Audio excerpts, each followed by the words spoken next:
I'm Alessandra Barrett, Senior Content Editor for JOC. I'm at our Port Performance Conference, and I'm speaking with John Reinhart, Executive Director and CEO of the Port of Virginia. Thanks for speaking with me today, John. Good to be with you, Alessandra. With the deepest water on the East Coast, how are you preparing for the megaships? Well, I think one of the things, we have the point of entry, but we still have to do more. So we already started the study with the Army Corps of Engineers to take our depths down to 55 feet and take our channels wider so we can improve two-way traffic. So we started that in June. So we're in the study phase to go deeper and wider because we feel it's a responsibility in the future as the ships continue to get larger coming to the East Coast. So now what we're trying to do is focus all of our efforts on the port side infrastructure to make sure that we have the right berth, yard, gate, and rail intersections with the port so we can handle the volume as they grow. When do you expect to move on to the next phase? Well, the Army Corps has a 3x3x3 process. So they get 3 years to study and then 3 years to engineer and 3 years to implement. So what we're trying to do is do a few of the steps concurrently because we'd like to compress that time frame down as much as possible. And we're also in the process of trying to do some of the Craney Island eastward expansion, which is creating the cell where we will put the dredge material, which will create a future port for sometime in 2040 or thereabout. That's exciting. It is exciting. The port saw record volumes in 2015. What are your strategies for handling sustained high volume on the land side and on the water side? Yeah, it's a great question.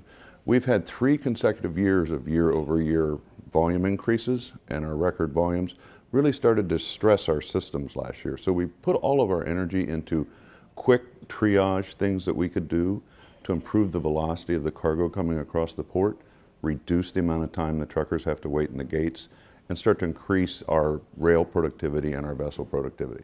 So those things we started in the beginning of 15. We also have been doing the engineering and mapping out of a master plan to build incremental volume capacity each year over the next 5 years so that we can get ahead of the volume increases that will come with larger ships and try to be prepared, because utilization at our facilities, because of a lack of investment for a period from 09 to 15, we were really running utilizations at 93 to 95%, so we had no resiliency. And when a big surge of volume would come, it would just bring you to your knees. JOC.com recently covered the upcoming launch of a change in chassis fee billing process at the port. What changes in efficiency are you expecting to see from that? Well, that's a good question, Alessandra. One of the things is we in the Port of Virginia, we have our own chassis pool. So we run a chassis pool for all the users in the port. And through collaboration and discussion with our different stakeholders, the truckers, the BCOs, and all of those involved in the process last year, we kept saying, where are some incremental opportunities to improve process flow? One of those were the BCOs saying they would like to do direct billing on the chassis.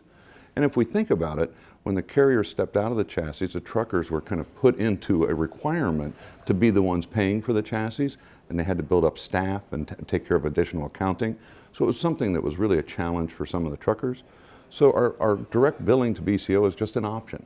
It's voluntary. So if some BCO would like to go through it directly, take out the middle person, and maybe reduce their cost, so be it. But many others will continue to go with the traditional model, which is the motor carrier will be the one that's paying for the chassis.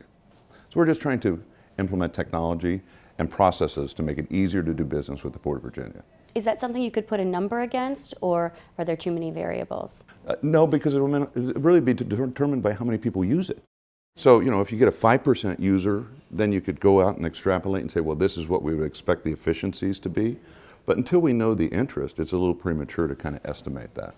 These small improvements that you mentioned, are there any others that are being considered? Absolutely. I mean, last year we modernized NIT and put in a new terminal operating system, and we went to automated gates. So we then started to do automation right there. We now are using OCRs to improve the flow of the trucks going through the terminals. And then we started to do, and are working with a lot of the motor carriers on a reservation system, so that down the road as we go forward, we may want to utilize the reservation system. And we did a lot of testing this year. We're running our gates 6 days a week, 5 o'clock in the morning, till 7 o'clock at night, Monday through Friday, and until 5 on Saturday. But with what was to be peak, we talked to the customers and the stakeholders, and they said, give us some more hours. So we ran 4 hours or 4 days a week till midnight. And we just paid for it to try to allow the motor carriers to stretch out the time of delivery. So you always have to look at your business model to make it reflective and responsive to the market demands that are being placed by the BCOs, the volume that's flowing, and the motor carrier needs. One of the things we're trying to do at the Port of Virginia is to continue to increase our collaboration with all the stakeholders, because we know to get the long-term solutions in place, we have to make incremental improvements in all of the processes. If we can slowly take some of the time out of each transaction and make it more efficient for people to use the port, we will have a stronger customer base and we'll have more people wanting to do business with the Port of Virginia. So it's in our best interest and our customers to just collaborate, know that we're all in it together, and work together for solutions. Thanks for taking time to speak with me today.